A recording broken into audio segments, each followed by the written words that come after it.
Greetings and welcome to the Healthy Sales Chick Show. I am Nancy White, the host of this show, and we're all about our healthy mind, our body, and our spirit. And we need to nurture all three every single day, or one of those areas are going to start saying, "Excuse me, you forgot me." But as my dear friend Paula Fellingham and founder of Win Win Women TV always says, we welcome you with open arms and open hearts.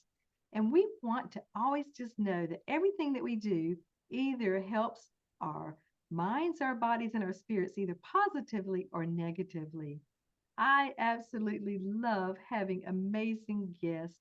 And I have a beautiful woman tonight. And she has been working. I know she doesn't look like it, but she's been working in the wellness arena in coaching. And our topic tonight is living your best life with confidence. And so I am so grateful to introduce you to Kate. Kate, thank you so much for being with us this evening. Thank you for having me. How great is this? Oh, well, Kate Glendon is a professional mindset coach. Yes, there are certain such things as mindset coaches. And I'm telling you, this amazing computer up here, sometimes it needs a tech support. And Kate's your gal when it comes to that. So, our topics we're going to touch on tonight are self confidence, imposter syndrome, saying no, and no is a great word, ditching doubt, and self care. But just a tiny bit about Kate is she is the energetic CEO of Glendon Coaching LLC. She is a certified professional mindset coach. Again, there are certain things that she can help us do that we cannot do on our own. And her mission is to help people to live their best lives with confidence. That is an amazing caveat to be able to know that you can live your best life with confidence, knowing you are doing the very best and it is acceptable. She focuses on assisting women to improve their self worth, again, and self confidence. And she will help you find your inner strength. Don't you love it when you can just feel empowered and strength and strong? She has her master's in public health and is working as a certified life coach also. Welcome again, Kate. I'm so grateful that you're with us, but I love asking this question. What was it that led you to this current profession in your life? Oh, what a great question. I mean, because who doesn't need their own mindset coach? We all need a little help time and time again and to get reset. And after many years of working too many hours and putting too much pressure on myself to be a perfectionist and just being a little kind of everywhere, I needed to reset. And so by doing that, I went through I guess my own program, which I now teach. So I went through a life coaching school and got certified because I realized that if I was feeling overworked and stressed and burnt out, that other women must feel this way. So I couldn't be the only person feeling kind of like a hot mess and trying to do everything and be everything to everyone. And so I felt like it was my mission to assist others to be their best selves, to live their life with confidence. Because if you're able to walk in a room with no doubts or fear, you can conquer anything. And when we believe in ourselves and we calm what our mind is telling us when we're living in fear, we are really unstoppable. And that's what I love teaching my clients about. I love it so much, Kate. And I was reading an article the other day about, again, living your best life with confidence. And it talks about embracing, every day with a sense of purpose and self assuredness. And it's about knowing your worth, like you're sharing, and recognizing your strengths and using them positively, because we can use them negatively too, but also how you're impacting the world. And confidence comes from, again, that place of self awareness and an understanding of your unique abilities and passions. And I know that you help women to discover that. And so, sometimes we need that guidance. I'm not going to say sometimes, we all need it at some point in our lives. But share with us just a little bit about, self-confidence, because this is an area that you're an expert in, and it's not being braggadocious, it's not being snobby, it's not being, I'm better than somebody else. But tell us a little bit about what self-confidence really is. Yeah, that's such a good question. It's really just understanding, and it just really comes from love. Like you love yourself, you understand your worth. It's not something that you seek externally, it's all internally. You understand what you bring to the table, and you understand that you have gifts to offer the world. You're not chasing after validation from others. You understand what you're good at and you know what you need to do if you have to improve on something. And you make a decision and you're not sitting in self-doubt. And so if something comes along your way, you're confident in yourself to figure it out. It's not this sitting in overwhelm. And it's really important to understand that it's not something where you are, you know, pompous or anything like that. It's just knowing yourself really well because you spend the time to reflect and love yourself. I love it. And that sometimes I'll tell myself too, because we all talk to ourselves. So I got to be quiet for a moment and you'll hear. But anyway, I'll tell myself, I said, I like me and I love me and I'm fun. I have a good time with me. And some Yes, people you might think that's a should. little, you know, but I do. I really do. And I'm very grateful. I get to be here, another day or whatever, because we're definitely not guaranteed tomorrow. But so sometimes a lot of women go through the imposter syndrome. And sometimes, Mm, Hollywood has done this to us a lot, and even, commercial and media and all these things. Um, and you see all these women, especially that look really great, but they're going through their own challenges too. And Kate, so what what would give you a clue that you have the imposter syndrome? if you're feeling like you have the imposter syndrome, really ask yourself what it is that you feel like you're missing. Take a moment to reflect, Mhm. breathe in those feelings and kind of let it process. I think it's important to recognize when you're feeling that maybe you're not good enough or you need to take a moment to reflect on everything that you do have and realize that life is a journey and allowing yourself to grow and accept to overcome the challenges that come along with it. And, take some time for some breaks and boundaries. And we don't know everyone's story. So just because someone else may look very successful, smart, or have it all together, that may not always be true. And I think that we need to understand that not everyone puts everything out there that is personal. So reminding ourselves of our unique talents, and sometimes it's just writing down like what we're really good at, what we have in our lives, so that we remember and kind of quiet that noisy chatter that we have in our head that tells us that, we need to do more or, we're not performing good enough. Because that's our own, internal rating system that's telling us of our own inadequacy or us feeling like a fraud. And, asking yourself, why do you feel this way? Why do you feel, you know, adequate compared to others? What do you need to do? And is it just, this feeling, this thought that you've now turned into a fact, or is it something else? Because sometimes, we're human and we have to accept that, give ourselves grace of where we are and maybe make some goals from that feeling of where we could go instead of shaming ourselves for where we're not. And sometimes we're just judging ourselves. Sometimes we're just being a little judgy, you know? Yep. And I know when you were talking about that too, I had told women for years, I had been leading women's networking groups for over 20 years. And I would say the fastest way to discouragement is you compare yourself to somebody else. And I said, you are incredible just the way you are. We're not perfect, but your gifts and your talents and everything you have are so valuable. And you don't ever downplay that because they're yours. and he Yeah. wants to develop and to grow and to flourish and just, but we cannot compare ourselves to other people, and we are in the process. We're all in the process.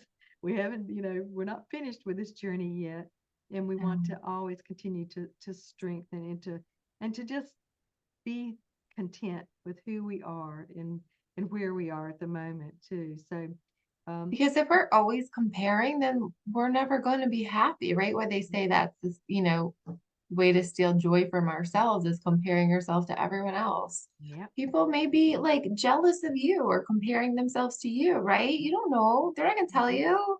No, they're not. And I think, just like you said, we see things and we have no idea what's going on in that person's life, where their journey has been.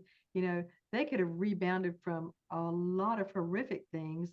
And so just giving that people grace and space to be who they are and just to, give them a break sometimes. So one of the next ones, I really love this one very much, saying no, because a lot of times there's, like, even in churches, so the same people doing the volunteer work did the same things over and over and over again because somebody's going, yes, yes, yes, I'll do that. But for women, especially, I call them homemaking engineers. Those are mothers raising children. They have $1 million job in a business and they get paid zero. But anyways, but they volunteering and doing things all the time. You have to realize what's priority, and again, for your self-care, the things that you're responsible for. Sometimes it's perfectly all right to say, thank you so much for asking me to be able to help or volunteer or do that. But until my plate has something come off, I'm going to have to say that we should find, or you should find, somebody else that could be a great match also. And if you have somebody, to share that, so then I would love to introduce you to somebody, that has more time or whatever it is, that they're not pulled so thin. But tell me some other areas that saying no is great in. I think all areas of life. I think that you need to evaluate yourself. If you're running around because you're saying yes to everything, but when you get there, you're just waiting to leave, um, then you have to really kind of, why are you there? And if you make a decision to go somewhere, you need to be there fully present because you've decided to go there and make it the best that you can be. And, it's okay to say no if you've, overbooked, if you have realized that you have reached your limit of people for the week, or if plans, things come up, kids stuff comes up, and that's okay. You shouldn't feel guilty about that. Just, reschedule, recommit to another month. I always say, like, try to have a month where you do things, a month where you do something for yourself, so if you take the church example, maybe you volunteer 1 month at the church, take one off so that you do have a break, you can try other things. But when you're always saying yes to everything, right, you're saying no to yourself. And then you don't even know yourself and what you need anymore because you're so busy taking care of others. And so when you're doing that, why isn't saying yes to yourself important is what I want to know. You just dropped another tip that's awesome that people need to hear again. Saying yes to something is saying no to something else, and vice versa. When you're saying no to this, you're saying yes to this. And we all have the same amount of time, and we all, have different priorities. And just like you said, life happens. And I call it BNR sometimes, Kate. I call it's bless and release. And so, if it's, and I would say, if it's none of your business and you're not responsible for it, you have to ask yourself, is this something I am responsible for? That's yes or no. Or if it's something in life that comes up and you ask yourself that and you're going, yes, but I need help. That's when women have a challenge also. If you probably discovered too, we don't like to ask for help sometimes. No. We just think we're going to do it all ourselves and then be burned out. So, Yeah, because it's easier that way, right? Until you burnt out. oh my Then gosh. Yes. yeah, and that's not fun either. So Yeah. that's what we want to prevent. So Yes. start, using no in your voice and realizing your own needs. And that's a Mhm. great way to start. Absolutely. because life goes by really fast. And again, we don't get to have do-overs. I mean, sometimes we get, other chances. Just like you and I were talking before the show, too. When women have gone through some challenges and some things have happened, you love helping them to start right where they are and build on where they are now. And that's really important, even more so to learn how to say no. Yes. Hmm. And just start where you are. Could be something so small and then build on that. So Yes. something, doesn't have to Mhm. be drastic. Just start where you are, start small, and then continue, go. Keep going. Keep on building, keep on. Oh, it reminds me of that the movie Nemo.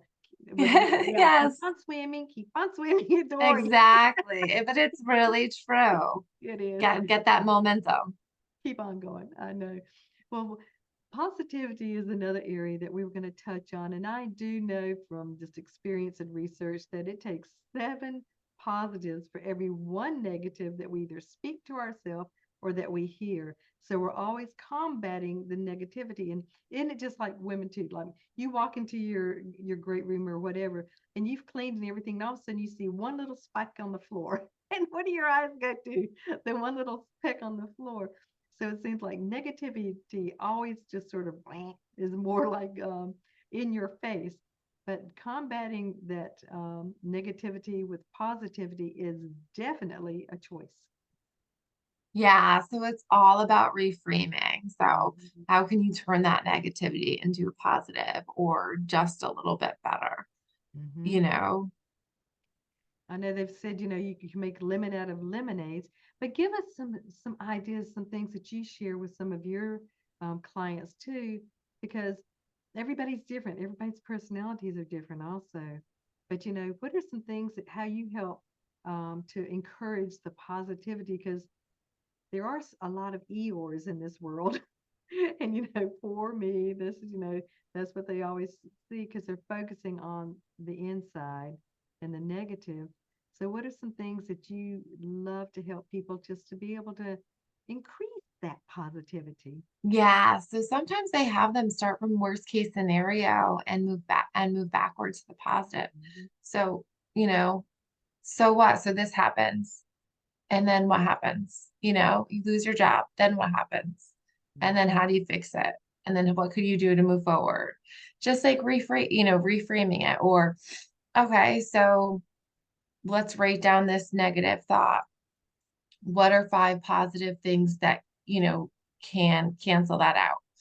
How do we reframe this into something that actually can turn what you're thinking to feel better to take action on? What evidence do we have that this thought is actually going to come true? So it's really just chasing it all around. And, when we have someone that is just really stuck in, negativity, challenge them on that was what I was saying before about like, so this really does happen. You're so afraid that of, fear and failing and getting fired. So what will happen if that does, and what are the actual evidence that it will? And usually it's none. It's anxiety. It's the self-doubt in ourselves. So then we can go in, and that's where the work happens. But we have to get that out of the person to really get down to the root of the problem. So when we're reframing these negative chatters that we tell ourselves and getting them out on paper so that we can now write bigger statements and we have the evidence to show that it's really not that. It's really these things that we're telling ourselves, these limiting beliefs, so that we can start recreating the script. Oh, Kate, I love how you can take the what ifs and turn them into a positive because that's where the anxiety and everything comes up, is, well, what if and what if? And that imagination goes like, and you're just taking them, so, okay, well, what if? And then Right, because you're you're walking ruminating, through it. you're ruminating, you're ruminating. I mean, I had this happen to me, and I'm like, no, this is so concrete because what we feel turns into thoughts and turn into facts, and then that's our story, and then everything we reflect it, we then it's attracted to us, and so we really think that, and so when someone's telling us, oh no, you need to be more positive, you're like, okay, no, like and so we have to do some deeper work, and love that little bit of a challenge because I was that challenge. I'm like, no, I can show you this evidence, but it was really just my own doubt that was so strong that made me think it was real. And so that's why, I can understand and relate to some of these issues that people are having, especially women, because of their inability to have confidence and belief in themselves that make them feel that they are not good enough, which is then, helps them not see that they actually have the chance to do something more.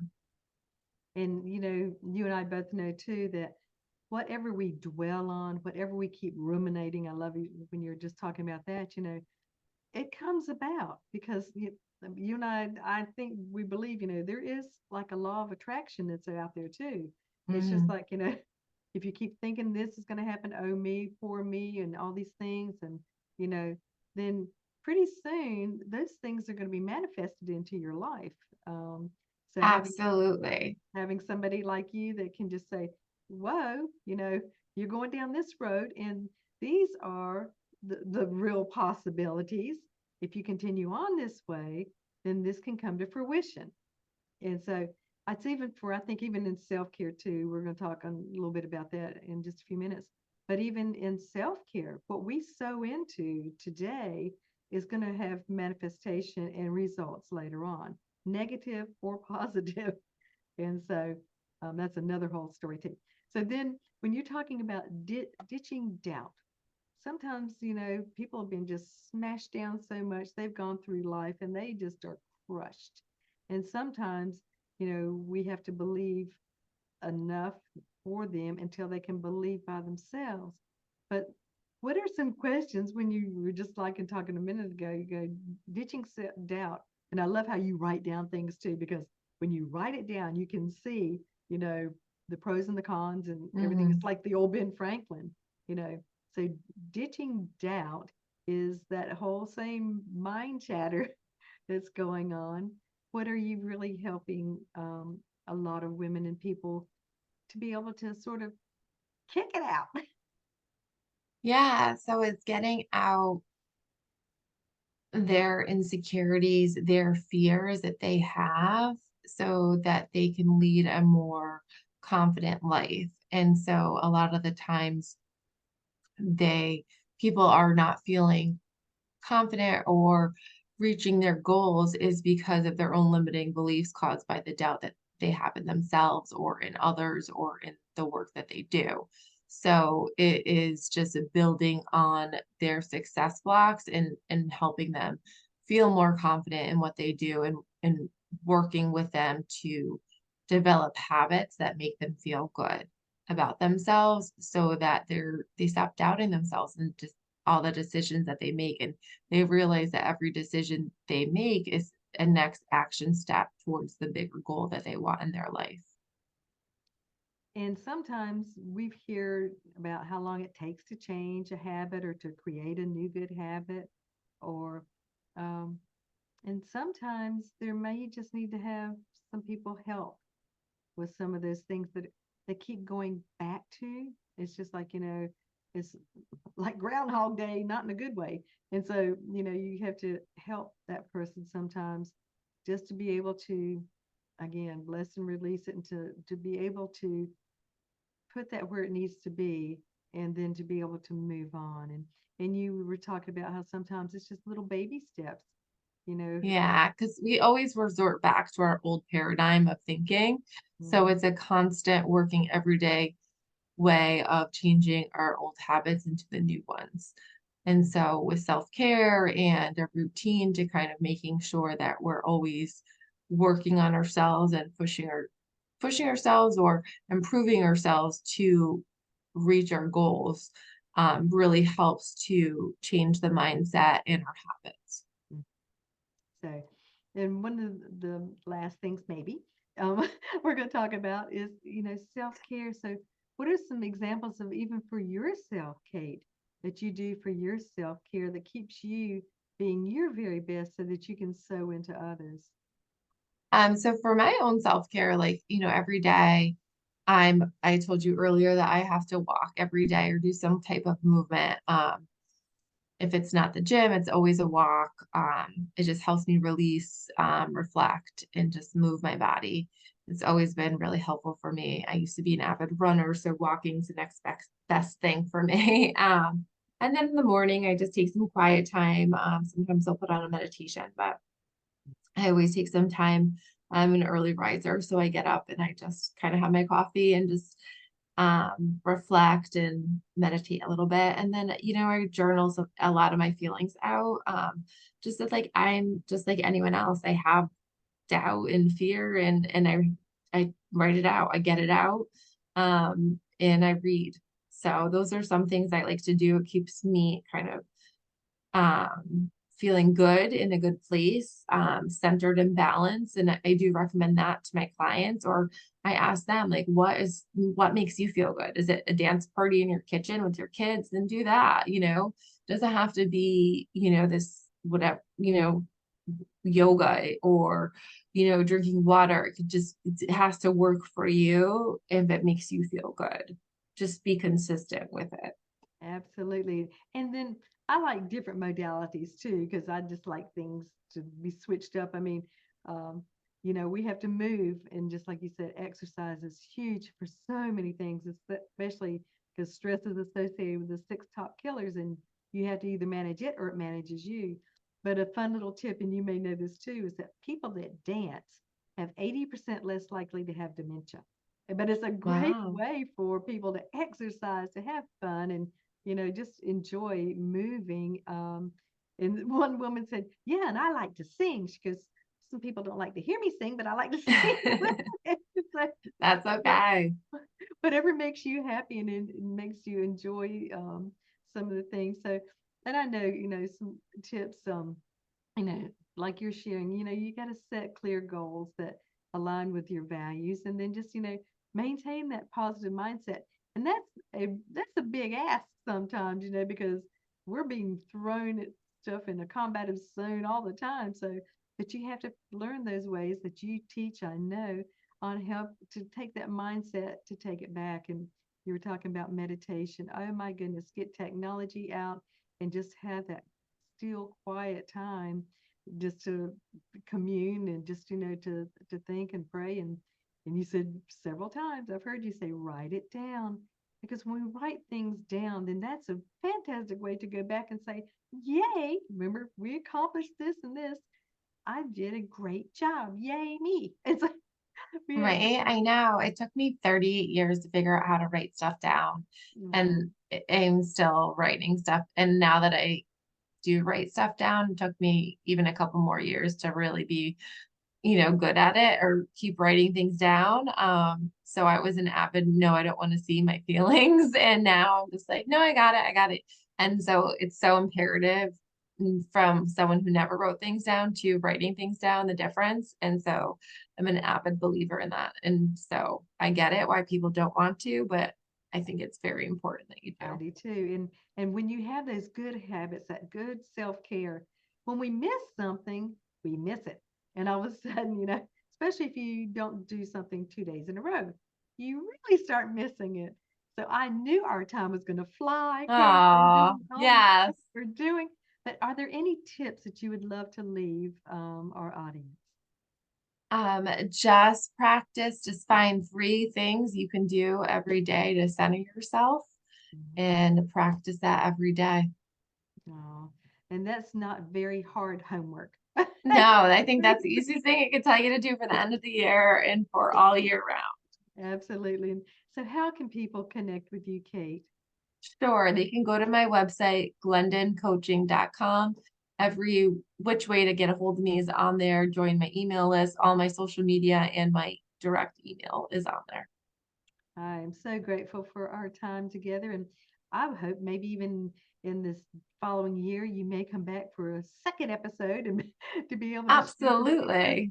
Because I'm telling you, you've got so much that you have to offer. And this is just a very short time for people just to get to hear you and get to know you. And but I want to encourage everyone to come back next week to the Healthy Sales Chick Show. And we're always going to welcome you. And also, if you want to get in touch with me, go to my website, thehealthysaleschick.com. And there's a place to set up a time so we can chat about your self care. And I promise we will celebrate all the great things you're doing and just maybe talk about some areas you would love to tweak. And I want you to also check out some of the other Win Win Women TV shows. We've got incredible show hosts, and you can find almost anything. It's almost as good as Google. But, anyways, but be blessed and remember to take care of your temporary temple until you get your permanent maintenance free one. So, again, thank you so much, Kate, for your great time. I'm so grateful for all that you have done Thank and you. continue to do to serve others.